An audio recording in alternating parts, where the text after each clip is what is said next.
Amém. Dá uma forte salva de palmas para Jesus. Muito bem, vamos conversar aqui um assunto muito sério. E eu quero assim eu vou falar por talvez umas 4 semanas, né? Até eu concluir esse assunto. Eu vou fazer só como uma introdução hoje aqui, mas algo sobre honra, sobre o princípio da honra, né? Vamos orar aqui, vamos ler aqui Êxodo capítulo 27, a partir do versículo 20. Fica muito ligado aí, se você puder anotar. Êxodo 27, 20 diz assim: ordenarás aos filhos de Israel que te tragam azeite puro de oliveira batido para o candelabro, para que haja lâmpada acesa continuamente. Então guarda isso daí.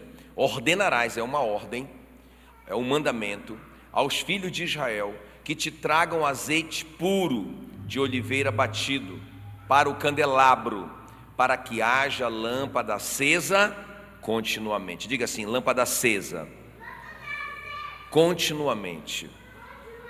Versículo 21. Na tenda da congregação, fora do véu, que está diante do tabernáculo, Arão e seus filhos a conservarão em ordem, desde a tarde até pela manhã, perante o Senhor. Estatuto perpétuo será este a favor dos filhos de Israel pelas suas gerações. Então, lâmpada acesa continuamente seria um estatuto perpétuo. Então veja bem aqui, queridos, é interessante, né? Porque tudo que acontece no Antigo Testamento, a Bíblia chama de sombra, ou seja, de figura que iria acontecer no Novo Testamento, não é? Então aqui é uma figura, aqui é uma tipologia bíblica. Então a lei tem sombra dos bem-vindouros, não a imagem real das coisas. Então isso aqui é uma sombra para o Novo Testamento. Então veja bem, qual que é a sombra que está falando aqui? Que a lâmpada ali do tabernáculo, ela tinha que ficar acesa quando? Continuamente.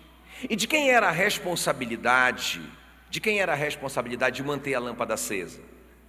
Do sacerdote, né? Então isso é uma figura, porque no Novo Testamento nós somos os sacerdotes. A Bíblia diz que Jesus comprou para Deus uma nação de reis e sacerdotes. Quantos sacerdotes tem aqui? Né? Então eu sou sacerdote, ao mesmo tempo que eu sou templo do Espírito Santo. Então na antiga aliança era a responsabilidade do sacerdote manter a lâmpada acesa continuamente. E na nova aliança continua sendo a minha responsabilidade manter a chama do avivamento acesa no meu coração continuamente. Quem está comigo? Amém? Então, irmãos, estou desanimado, a culpa é do meu marido. Não, você está enganado, a culpa é sua. Eu não sei, eu esfriei. É porque a minha igreja não sei o que. Não, é sua responsabilidade. Você é o sacerdote, você é o templo, é você que tem que manter essa lâmpada acesa. Então, tem alguém me entendendo aqui, não? Amém? Porque depois que o meu pastor caiu lá em adultério, não sei o que lá das quantas, aí eu me desviei. A culpa é do meu pastor. Não, você está enganado, a culpa é sua. Vocês estão me enganando? Estão me entendendo ou não? Então, manter a lâmpada acesa é responsabilidade do sacerdote, é a minha responsabilidade. Então deixa eu te colocar de uma forma bem prática aqui, 3 lâmpadas que a gente tem que ter muito cuidado, não é? Eu vou te colocar, agora vai ficar de forma mais prática. Você já entendeu a teoria, que na antiga aliança era a responsabilidade do sacerdote buscar esse azeite puro de oliva, não é? E manter a lâmpada acesa direto, não podia apagar nunca. Era o sacerdote que era o responsável por isso. Eu estou te mostrando que isso é uma figura. No Novo Testamento funciona da mesma maneira. É minha responsabilidade manter a lâmpada acesa. Então o avivamento é minha responsabilidade. O avivamento não é responsabilidade da minha igreja, do meu pastor. O avivamento é minha responsabilidade. Ei, o avivamento começa em você. Amém? E começa em mim. Muito bem, então 3 coisas aqui práticas para a gente manter essa lâmpada acesa, já que é a nossa responsabilidade. Grita aí: intimidade com Jesus. Muito bem, então João 8,12, é a primeira coisa, intimidade com Jesus, é minha responsabilidade, mano, não é de ninguém não, do meu marido, da minha mulher, dos meus filhos, da minha igreja, do meu pastor, do presidente. Intimidade com Jesus é comigo, meu amigo, sou eu. Olha só, João 8,12 diz assim: de novo lhes falava Jesus dizendo: eu sou a luz do mundo, quem me segue não andará nas trevas, pelo contrário, terá a luz da vida. Então olha só, a luz da vida no coração do crente, a luz acesa no coração do crente. Por quê? Porque ele está seguindo Jesus. O que é isso? Isso é intimidade com Jesus. Isso fala de um relacionamento, né? Então veja bem, seguir a Jesus fala de um relacionamento, né? Fala de andar com Ele. Estão aqui? Não é? Então quando ele está falando assim, quem me segue terá a luz da vida, ele está falando aquele que anda comigo, aquele que é meu amigo, aquele que come junto comigo, aquele que desenvolve um relacionamento, aquele que me conhece, não é? Aquele que sabe o que eu amo, que sabe o que eu odeio. Como é que você pode? Eu lembro, né? A gente levou uma vez o Marcão aliás, o Marcão convidou o pessoal para comer na casa dele. E uma mulher levou uma panela com frango com piqui. O Marcão, ele embrulhava o estômago, ele passava mal. Né? Olha o fora dessa mulher, né? Foi na casa do cara que convidou ela para comer e leva um frango. Não conheceu o Marcão. Aí o Marcão, com toda a educação, aquele jeito suave dele, né? Aquele jeito suave de, minha querida, se essa panela entrar, eu vou ter que sair da minha casa. Não é? Então, veja bem, sabe, ter intimidade com Jesus é minha responsabilidade, eu que tenho que conhecê-lo. Então, um exemplo disso é a Marta e a Maria, né? A Marta é aquela crente que convida Jesus, quer Jesus na sua casa, não é? Quer servir a Jesus e trabalha duro, não é? Mas não tem intimidade. A Maria saca, né? Ela tem uma sacada. Não, peraí, rapaz, ele vai passar poucas horas aqui, meu amigo. Eu vou ficar no pé dele, eu vou ficar ouvindo ele, eu quero conhecê-lo, quero bater papo, não é? Ela quer intimidade, ela não está sendo preguiçosa, ela só está priorizando o momento. O momento agora é de ter intimidade com Jesus. Ela percebeu isso, não é? Aí a Marta fica indignada: o senhor não está vendo isso? Tô, Jesus disse tô. E falou para Marta assim: Marta, só uma coisa é necessária. E a Maria escolheu a melhor parte, isso não será tirado dela. Ela entendeu, essa é a intimidade. Então, gente, primeira coisa, você já entendeu, você é o sacerdote que precisa manter a lâmpada no seu coração acesa. A primeira coisa que você tem que fazer, você tem que desenvolver intimidade com Jesus. Não é uma religião que vai te trazer avivamento, não é uma igreja que vai te trazer avivamento, não é na Paz Church que está o avivamento, não é? E nem na outra igreja, é você e Deus. O avivamento é sua responsabilidade. Tem alguém aqui comigo?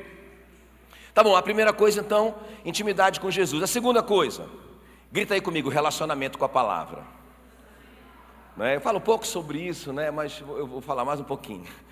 Então, relacionamento com a palavra, está aqui em Salmo 119, versículo 105, um versículo muito conhecido. Lâmpada para os meus pés, olha a luz de novo aí, ó. Olha o fogo aceso aí, não é? Lâmpada para os meus pés é a tua palavra, luz para os meus caminhos. Então a palavra é a lâmpada, a palavra é a luz. Quer dizer, olha só, eu gosto muito de Apocalipse 19:13, esse versículo é forte demais, quer ver? Coloca aí para mim, olha aí. A sua capa estava encharcada de sangue. Ele se chama, como é que Jesus se chama?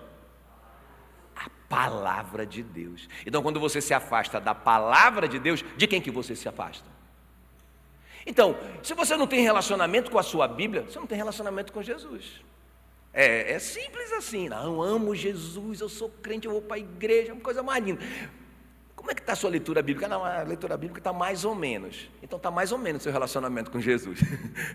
Né? Porque Jesus é a palavra. Quando deixamos Jesus, deixamos a palavra e vice-versa. Quando deixamos a palavra, deixamos Jesus. Né? Agora olha só, deixa eu falar bem na prática, assim, para te incentivar a você ter um relacionamento responsável com a sua Bíblia. Né? A gente estava falando hoje de manhã, o tempo que a gente perde muito tempo. Não tenho tempo, mentira isso. Desculpa te falar assim, mentira, mas é mentira mesmo. Né? Esse papo furado de que não tenho tempo. Né? Irmãos, a gente joga muito tempo fora que a gente poderia estar lendo a nossa Bíblia. Né? Nesses momentos que a gente para, nesse momento que a gente fica à deriva, com o dedinho assim, ó.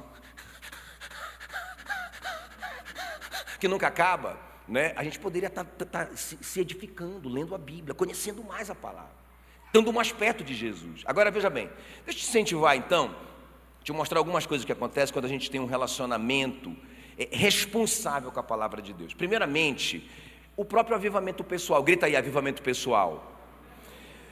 Você lembra do Josias? O Josias, ele era um rei, filho de um rei muito mau, muito terrível, o Amon, que quase destruiu Israel. E quando o Josias assumiu, ele era garoto, ele tinha 8 anos quando ele assumiu o trono. Com 18 anos, ele propôs no coração dele fazer uma reforma no templo que estava destruído, não tinha culto a Deus. E quando os caras foram fazer ali a limpeza, foram fazer o orçamento, eles acharam o livro da lei perdido. Estava perdido o livro da lei, a palavra estava perdida naquela geração, ninguém lia a Bíblia. Então alguém trouxe o livro, Wilquias, trouxe o livro da lei perdido para o Josias. O Josias disse: o que é isso? É o livro da lei que estava perdido. E o Josias disse: eu quero que vocês leiam para mim. O escriba foi lá e começou a ler. Rapaz, quando ele começou a ler, ele disse: é isso, esse é o problema, esse é o nosso problema. Nos afastamos da palavra de Deus, estamos quebrando a palavra de Deus. E aí a Bíblia diz que ele rasga a roupa, não é? Joga cinza na cabeça, chora, coloca pano de saco. Ele fica arrasado, porque o povo de Israel se afastou da palavra. Aí ele disse: não, nós precisamos voltar para a palavra. Irmãos, então, escuta bem o que eu estou te falando. Não existe avivamento.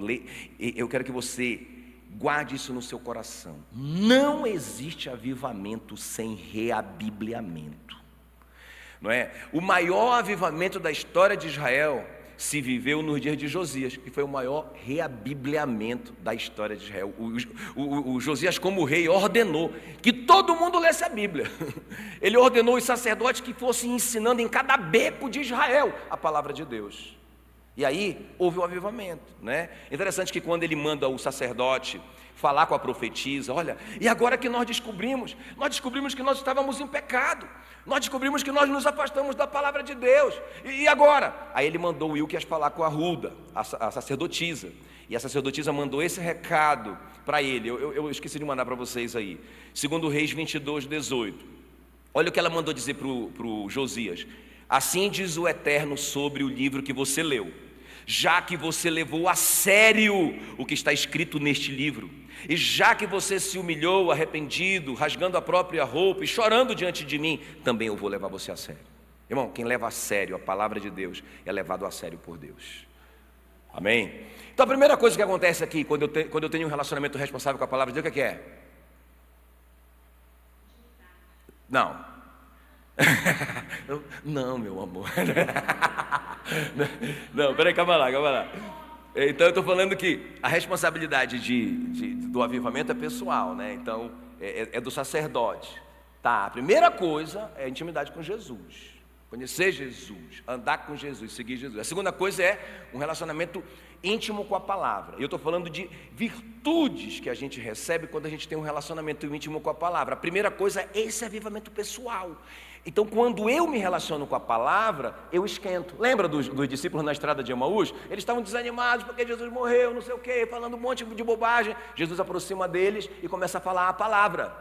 Começa a lembrar desde Gênesis, não é? E dos livros dos profetas, começa a falar sobre ele mesmo. E a Bíblia diz que o coração deles voltou a arder. O que é que faz o coração arder? Palavra. Jesus é a palavra. Natan.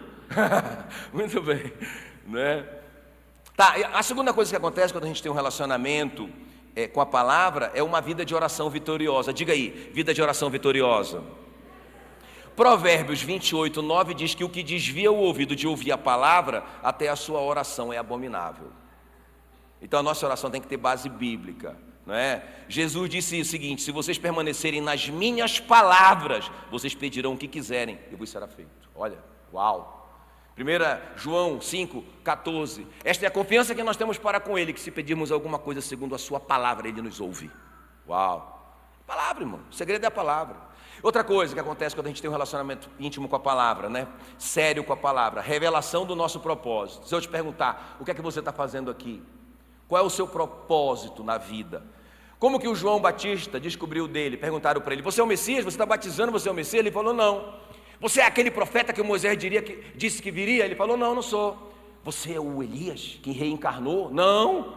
quem é você? Ele responde: eu sou a voz do que clama no deserto, endireitai o caminho do Senhor, como disse o profeta Isaías. Ele recitou Isaías 43. Então, quando ele leu isso na Bíblia, quando ele leu Isaías 43, ele disse: eu sou esse cara. Eu sou a voz que clama no deserto. Eu sou o cara que vai abrir os caminhos para o Senhor. Aleluia, descobriu o meu propósito. Como que o João descobriu o propósito dele? Como? A palavra. Na palavra. E por último, vocês sabem, a fé, né? Porque a Bíblia diz que a fé vem pelo ouvir a palavra de Deus. Então tá bem, duas coisas aqui, né? Então, beleza, entendi. A responsabilidade de manter a lâmpada acesa é minha como sacerdote. Intimidade com Jesus, conhecer Jesus, andar com Ele, comer com Ele, ser amigo dele, entendi. É minha responsabilidade. Eu não posso ser íntimo de ninguém através de outra pessoa, não é? Eu quero ser amigo íntimo aqui do Marlon. Quero ser amigo íntimo dele. Eu descobri que o Antônio é muito amigo do Marlon. Antônio, eu quero ser amigo íntimo do Marlon. Você pode ser íntimo, aí eu vou ficar... Não tem como. Então a gente só tem intimidade pessoal. É individual e intransferível. Quem está comigo aqui? Amém? E esse relacionamento responsável com a palavra de Deus, gente. A gente tem que gastar tempo com a palavra de Deus. Não tem atalho. Para com isso. Para de acreditar em bobagem. Para de acreditar em simpatia evangélica. Não é? Da gente passar no corredor, da gente pegar a água santa e da gente pegar a pulseira mágica. Para com isso, irmãos. É a palavra. Vamos crescer. Não é? Vamos deixar de ser criança espiritual. É a palavra de Deus. Olha, o meu cabelo está ficando branco sonando isso. E por último aqui. A última coisa que eu quero falar sobre avivamento pessoal. É minha responsabilidade, a intimidade com Jesus, o meu relacionamento com a palavra de Deus. Mas a terceira coisa, o terceiro princípio, eu vou terminar com isso: honra. Grita aí, honra. Honra, né? O que é honra? O que significa a palavra honrar? O que é honrar? A gente fala muito sobre isso. Honra teu pai, tua mãe, para que te vá bem e se multiplique teus anos sobre a terra, não é? O que é honrar? A palavra honra significa dar o devido valor. O que é honra? Dar o devido valor, né? Então, olha aqui para mim, ó. Presta bem atenção. Como assim, pastor? O pai na casa, ele é o pai. Então, honra não tem a ver com conduta, tem a ver com identidade. Então, é o pai, né? O Diego é o pai da Sara. Acabou-se. Isso é identidade. Então a Sara tem que honrar o Diego a despeito da conduta dele. Tem alguém começando a me entender? Não é? Mas o meu pai é um satanista. Honra teu pai e tua mãe para que te vá bem, se multipliquem os teus anos sobre a terra. Então, honra é o seguinte: o que é dar o devido valor? Ele é pai, eu vou dar o devido valor de pai. Ele é o presidente da república. Ih, rapaz, pegou pesado, hein, pastor? Pois é, mas a identidade dele é presidente da república. A despeito, irmão, vamos discutir com a Bíblia, não discuta com o seu pastor. Toda autoridade foi instituída por Deus e não há autoridade que não tenha sido instituída por Deus, e quem resiste à autoridade resiste à ordenação do próprio Deus. Romanos 13. O que a gente tem que fazer? A Bíblia diz que nós, a igreja, tem que levantar mãos santas e orar pelos nossos governantes, para que eles se convertam, né? Mas eu não vou entrar no mérito da questão. Mas, irmãos, honra é uma questão de identidade e não de conduta. O meu chefe, aquele meu chefe, rapaz, se ele é teu chefe e você é crente. Olha o que a Bíblia diz, né? Colossenses 3, né? Fala lá que o servo deve honrar o seu Senhor. O apóstolo Pedro vai mais longe. Eu lembro quando eu li isso, logo no começo que eu estava lendo a minha Bíblia, que eu li isso lá na primeira carta de Pedro 2,17, ou é a segunda carta de Pedro 2,17 e 18, depois vocês conferem aí. Mas o Pedro diz assim mesmo: honrem as autoridades de vocês, não só os bons e cordatos, mas aos maus e insensatos, sabendo que vocês receberão do Senhor a recompensa. Eu disse: não, isso aqui está errado. Eu era rebelde naquela época. Eu estava convertendo, não, isso aqui deve ter sido uma tradução errada. Irmão, aí eu perdi meu tempo procurando uma tradução que correspondesse à minha opinião, não achei nenhuma. Era para honrar mesmo, independente do cara. Aí eu fui descobrir que a honra era uma questão de identidade, não de conduta. Vocês estão me entendendo? Não é? Agora, veja bem, pastor, então eu tenho que obedecer cegamente, né? Até foi a pergunta do Diego para mim hoje, que eu achei muito top essa pergunta, né? Até falei para mim, o Diego é um cara inteligente, e vai ajudar todo mundo, porque a pergunta dele, mas peraí, beleza, entendi, eu tenho que honrar, eu tenho que me submeter às autoridades. Agora, e se o cara mandar fazer uma coisa errada? Aí eu falei para ele, né, que a Bíblia diferencia obediência de submissão. Né? Então, Hebreus 13:17 fala: sejam submissos e obedeçam aos vossos líderes, não é? Porque eles velam por vossa alma como quem há de prestar contas. Então significa o seguinte, que obediência e submissão são coisas diferentes. A obediência, ela tem um limite, sim. Qual é o limite? É a palavra. Então eu conto da história do chefe da Meila, que mandou ela dizer assim, ele disse para ela, quando tocou o telefone: diga que eu não estou. Ele é o chefe dela, e agora? Ela tem que honrá-lo, ela tem que se submeter. A submissão, diga assim comigo, ó, a submissão é incondicional. Diga assim, a obediência é condicional à palavra de Deus. Então o cara falou assim: diga que eu não estou. E pensa numa época, meu amigo, de vacas, eu nem digo de vacas magras, eu digo de vacas raquíticas. Aí o cara falou assim: diga que eu não estou. Aí a Mila pegou o telefone e disse: só um momento. E olhou para ele: é para o Senhor. O cara olhou para ela assim, com o olho do Satanás, né? E aí pegou o telefone dela e atendeu. Falou e tal. Aí depois ele falou assim para ela: quando tocar o telefone, você diga que eu não estou. Aí a Mila ficou quieta. Aí tocou o telefone. Aí a Mila foi tremendo já, né? Vou perder o emprego nessa hora de vacas raquíticas. E aí ela atendeu, era para o chefe. Ela disse: um momento, é para o Senhor. Terceira vez, tocou o telefone. Ele disse: não deixa a Meila atender.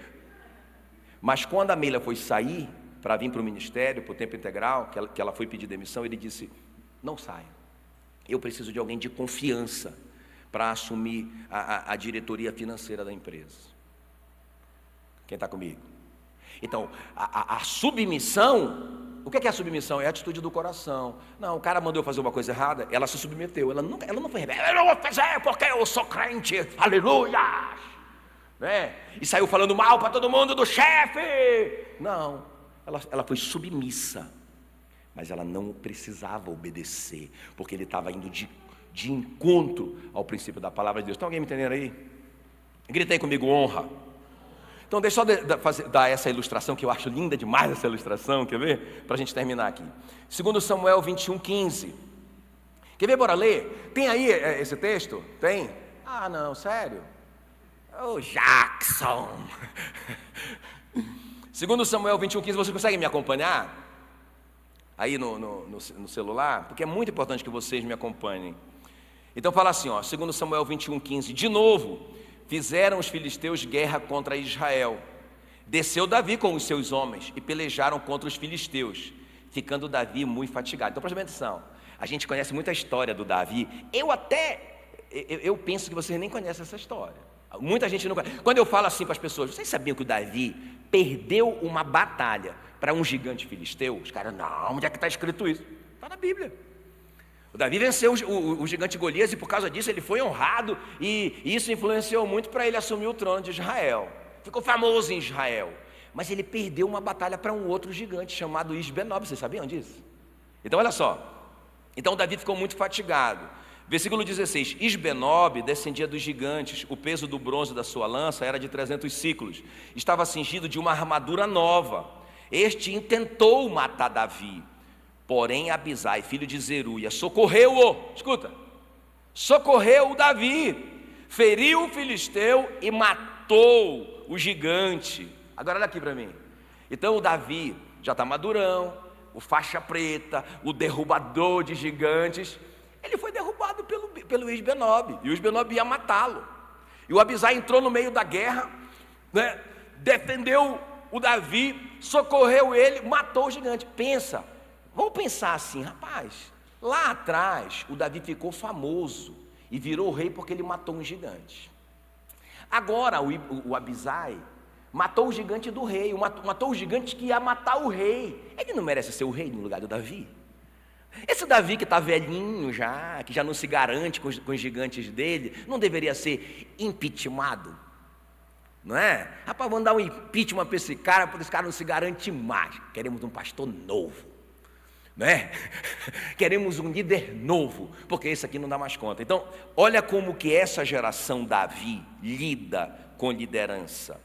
Olha como é que eles são homens de honra, né? Então, versículo 17, porém Davi, filho de Zeruia, socorreu, feriu o filisteu, matou. Então os homens de Davi, os valentes, lhe juraram dizendo: nunca mais sairás conosco a peleja, para que não se apague a lâmpada de Israel. Olha a lâmpada aí, olha a luz, olha o fogo do avivamento. Onde tem honra, tem fogo.